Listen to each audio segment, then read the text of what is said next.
कल दिल्ली के भीतर एक परिवार बचाओ, भ्रष्टाचार छिपाओ डायनेस्टिक अलायंस ऑफ इंडिया की एक वहाँ पर रैली हुई, जिसमें उन लोगों ने कहा कि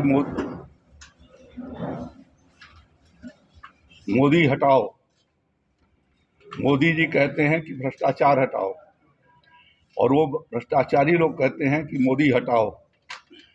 तो यह जनता जान सके कि इन लोगों ने किस तरीके से सब पारिवारिक पार्टियों ने, जो आज भ्रष्टाचार में आकंठ डूबने की वजह से उनके खिलाफ वैधानिक जो कार्रवाइयाँ हो रही हैं और विभिन्न जांच एजेंसियों के माध्यम से उनके घोटालों की तस्वीर आई हुई है, उससे बचने के लिए कल उन लोगों ने एक रैली दिल्ली में किया था।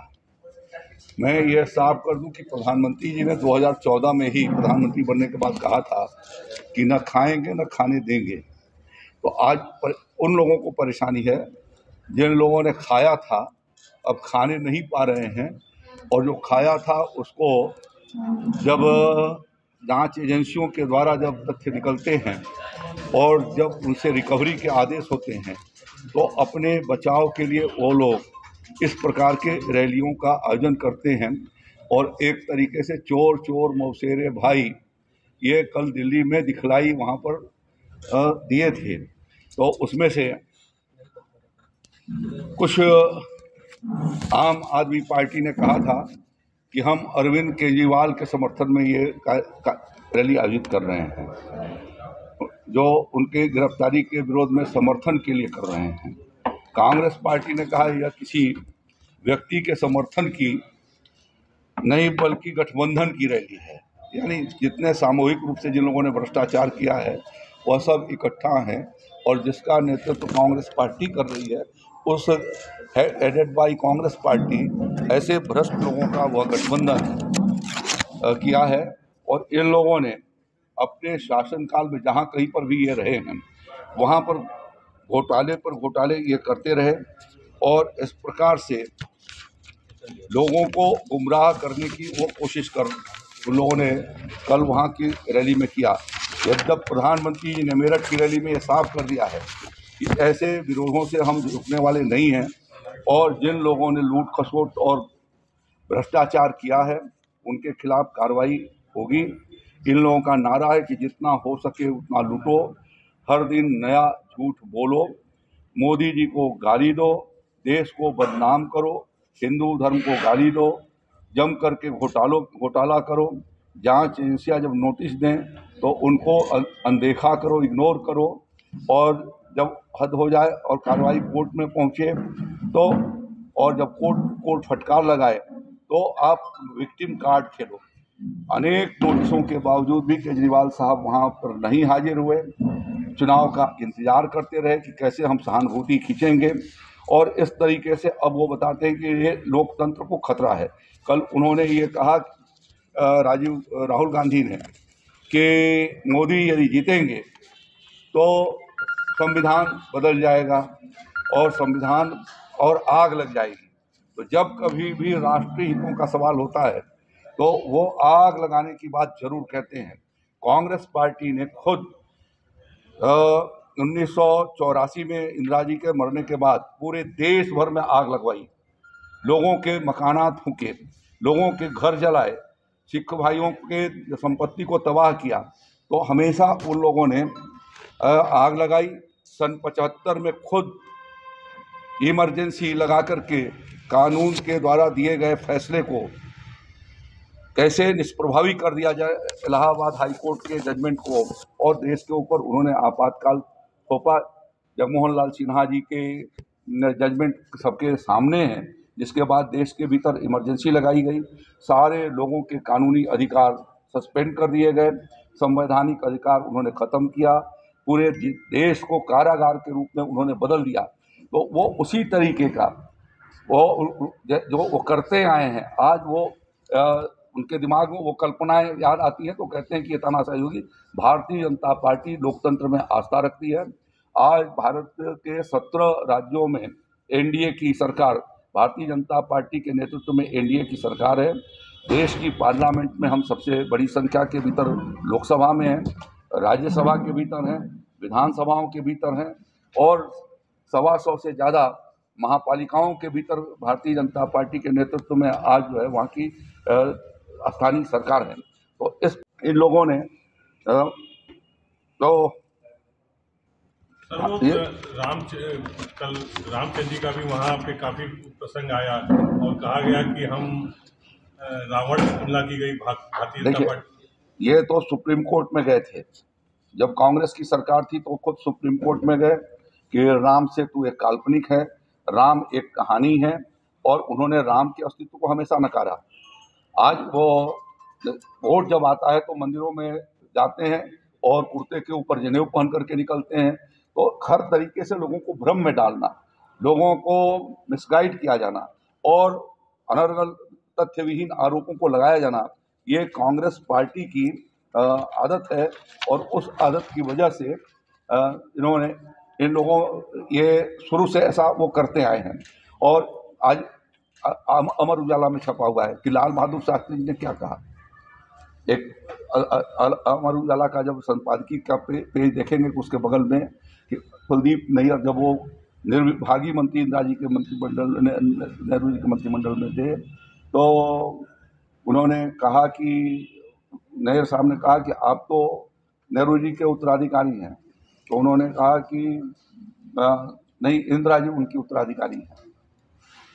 तो वो तो परिस्थिति जन उन्होंने किसी तरीके से लाल बहादुर, ये परिवारवाद की जो पार्टी है वो अपने अलावा कभी किसी को देखती नहीं रही है और जितनी परिवारवादी पार्टियां हैं और व्यक्तिवादी पार्टियां हैं वो सब कल के तो उस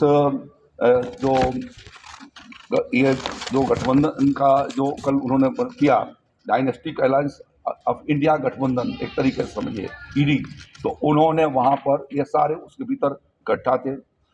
सोनिया जी को संबोधन नहीं की लेकिन राहुल जी को उनको प्रधानमंत्री बनाने का उन्होंने तय कर रखा है कि राहुल को हम प्रधानमंत्री बनाएंगे, भले कांग्रेस का मिट हो जाए।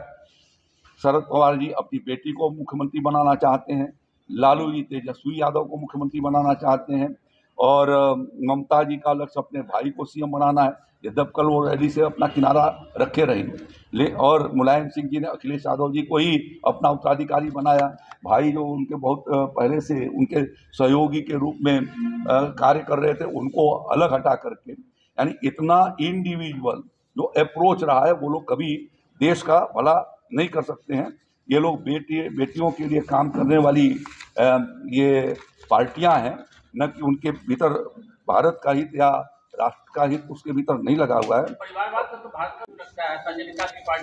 भाई देखिए, भारतीय जनता पार्टी का कोई अध्यक्ष विरासत पारंपरिक ढंग से नहीं बना है, हर कहीं नहीं हुए हैं।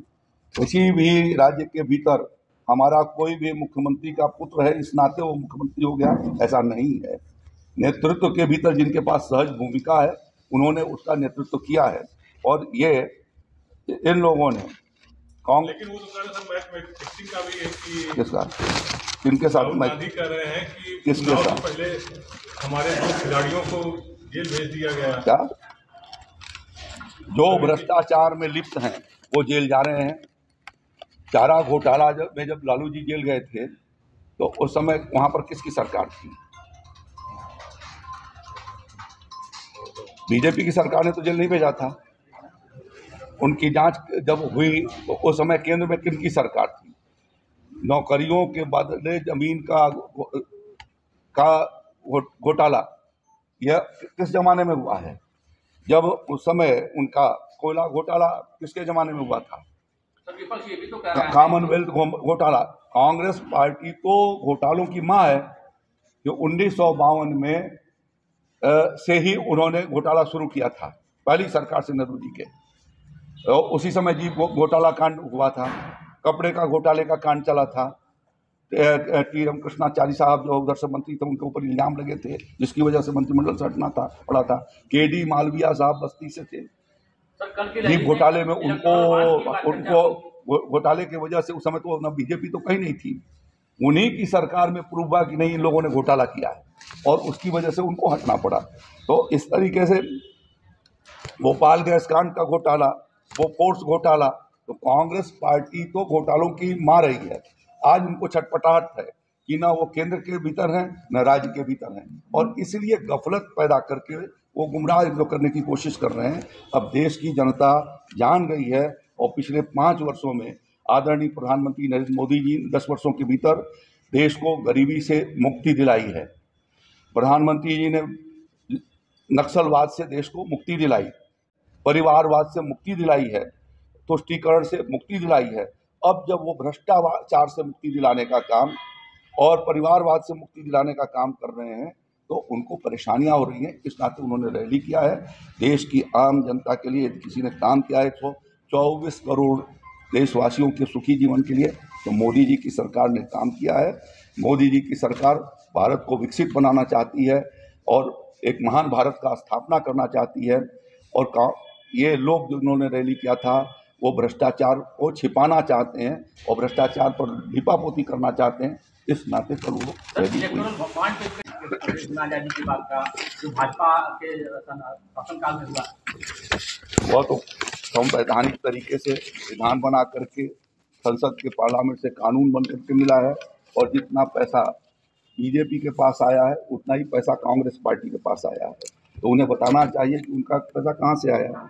भाजपा ने तो बता दिया, अमित शाह जी ने सार्वजनिक रूप से प्रेस के भीतर बताई है इस बात को। बहुत सी ऐसी कंपनियां हैं जो ईडी से जुड़ी रही, जांच चल रही है, उनसे भी भाजपा ने चंदा लिया, ये भी विपक्ष कर रहा है लगातार। भाई ये तो मसला सुप्रीम कोर्ट में है ना, हमारे खिलाफ कोई वर्डिक्ट क्यों नहीं दिया उन्होंने? उनके सामने तो पूरा तस्वीर पेश हो चुकी है, चुनाव आयोग के सामने भी गया है, तो वो तो निष्पक्ष है, ऑटोनमस दोनों संस्थाएं हैं। सर, इससे हट के एक सवाल ये है कि मुख्तार अंसारी की मौत के बाद प्रदेश की डाली बहुत गर्म है और जांच की मांग कर रहा है, कह रहा है कि सरकार के संरक्षण में ओवैसी भी पहुंचे हैं, ओवैसी भी पहुंच गए हैं। देखिए, किसी के पहुंचने से जिसके पूरे हाथ खून और हत्याओं से सने हुए हैं, वो साफ नहीं हो जाने वाले हैं। न्यायालय ने उसके जांच के आदेश पहले ही दे दिए थे, दूसरे ही दिन दिए थे। तो जब न्यायालय में ने जांच के आदेश दे दिए हैं, तो उसके बाद दूसरे को क्या करना है? सर, आपके मंत्री कह रहे हैं कि गरीबों के मसीहा थे मुख्तार अंसारी, ओम प्रकाश राजभर, कैसे आप करें कि हाथ सने हुए थे उनके? उन्होंने इस बात को भी कहा है कि हमारी बात को तोड़ मरोड़ के प्रस्तुत कर दिया गया है।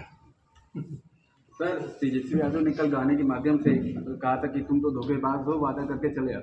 मतलब प्रधानमंत्री जी को जनता के सामने कहा था, इससे क्या करेंगे? किसको? सकल रैली में। ये तो जनता बताई अभी 2022 में, अभी छत्तीसगढ़ के भीतर, मध्य प्रदेश के भीतर, राजस्थान में बताई है ना वहाँ पर कि धोखेबाज कौन है। जिन्होंने धोखा दिया उनको जनता ने जमीन पर उठा करके फेंक दिया है।